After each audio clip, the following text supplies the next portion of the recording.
correr, pular, viver intensamente faz parte do aprendizado das crianças, não é mesmo?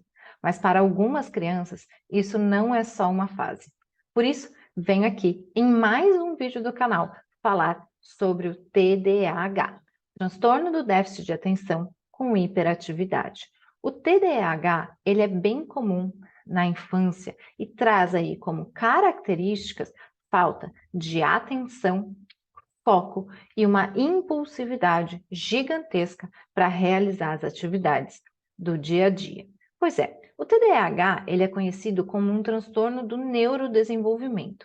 Por quê? Porque justamente, como o próprio nome diz, ocorre um atraso do desenvolvimento cerebral durante a fase infantil. Então, as crianças, durante esse processo de desenvolvimento infantil, precisam ter ali uma grande comunicação entre os neurônios, né? Amplificar as sinapses são formas de como o cérebro mostra como você aprende ou como essas crianças estão aprendendo dentro do ambiente onde elas estão inseridas. Então, modular a plasticidade neural durante o desenvolvimento infantil é muito importante. E duas funções bem importantes que são moduladas ou aprendidas durante o neurodesenvolvimento são o foco e a atenção.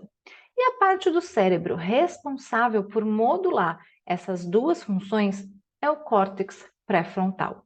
O córtex pré-frontal, então, está relacionado com o controle executivo, ou seja, com a forma que eu planejo as minhas tarefas e a forma como eu executo essas tarefas. O córtex pré-frontal, ele tem uma característica de inibir outras áreas do sistema límbico, como a amígdala cerebral e o hipocampo, trazendo ali características que melhoram questões da impulsividade, melhoram o foco, a atenção e a memorização daquela atividade aprendida.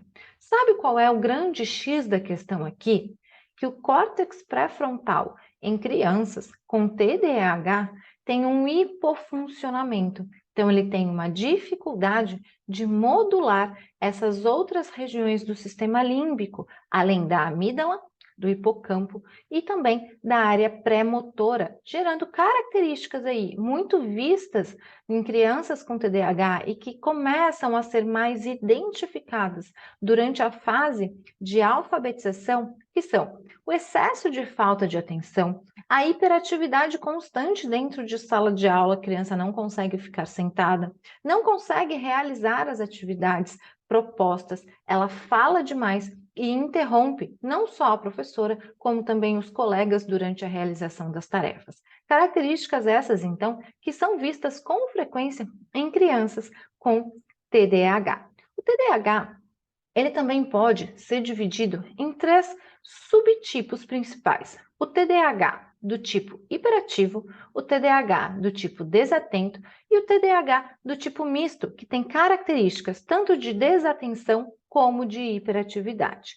Aqui é importante a gente pensar o que está acontecendo dentro da cabeça ou do cérebro dessa criança com TDAH. Existem dois neurotransmissores muito importantes que modulam o funcionamento do córtex pré-frontal. São eles a noradrenalina e a dopamina. Esses dois neurotransmissores são responsáveis por fazer com que o córtex pré-frontal module de maneira efetiva o seu controle inibitório sobre outras áreas do sistema límbico, fazendo com que eu tenha uma redução da hiperatividade, uma melhoria, uma modulação emocional, fazendo com que eu consiga melhorar o foco e a atenção em uma única atividade. Característica essa que a gente sabe é bem comum de se perder no TDAH. E aí, o que a gente pode pensar em relação a isso? Bom, como é feito o tratamento do TDAH? Em geral, o tratamento do TDAH, ele tem um aspecto multifuncional. Por quê? Porque vários profissionais precisam estar envolvidos para criar estratégias para que essa criança consiga entender como fazer esses controles ou como modular as ações do dia a dia, além de também entender como modular emoções e comportamentos frente às ações que ela tem que fazer. Então, profissionais como psicólogos, psiquiatras, nutricionistas, fonoaudiólogos, psicopedagogos, entre outros profissionais, podem estar envolvidos nesse caráter multiprofissional. Além desse caráter multiprofissional de tratamento para o TDAH, existem também os fármacos de escolha, que em geral são chamados de psicoestimulantes. O que são fármacos psicoestimulantes? São conhecidos aí no mercado a Ritalina ou metilfenidato ou o Venvance, que é a lisdexanfetamina. Os dois com características de modular ou aumentar a ação tanto da dopamina quanto da noradrenalina no córtex pré-frontal, fazendo com que esse córtex pré-frontal, que está ali num hipofuncionamento, funcione de uma maneira melhor e consiga modular as outras regiões do sistema límbico, trazendo melhorias, não só na característica de impulsividade, mas também melhoria nas respostas emocionais e nas respostas frente à impulsividade. Então, na verdade, é a ação dos fármacos, estimular o córtex pré-frontal para que esse córtex consiga exercer as ações. E onde entra a aromaterapia aqui? Bom, a aromaterapia entra exatamente neste momento, porque assim como os fármacos têm características de aumentar ou modular de maneira positiva a ação do córtex pré-frontal frente à dopamina e à noradrenalina, eu também tenho moléculas dos óleos essenciais que são capazes de aumentar noradrenalina e dopamina, ou só um, ou só outro, ou os dois. Moléculas como, por exemplo, pineno, moléculas como, por exemplo, imacaleno, entre outras moléculas, são muito importantes para modular este funcionamento do córtex pré-frontal. Essas moléculas, além de estimular dopamina e noradrenalina, também trazem ali uma ação efetiva sobre o aumento da acetilcolina, um neurotransmissor que é muito importante também para esse up do córtex pré-frontal e para características como melhoria da memória, do foco e da atenção. Então, fazendo um combo ali, melhorando essa função do córtex pré-frontal que está tão diminuída.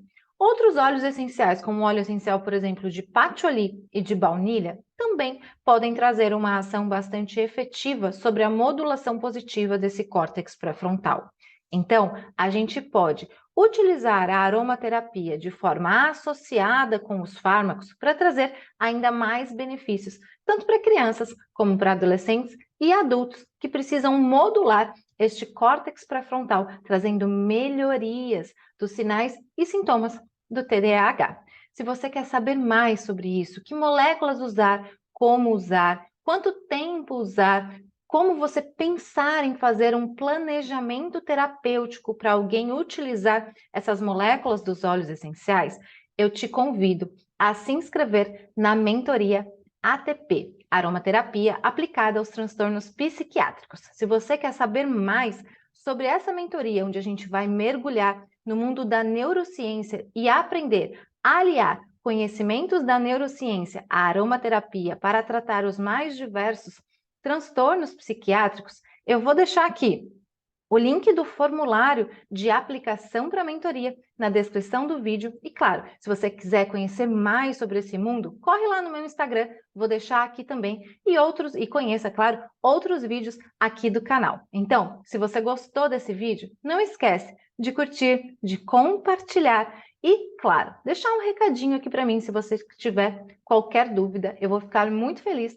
em poder te responder. Então, um grande beijo, a gente se vê muito em breve em um próximo vídeo.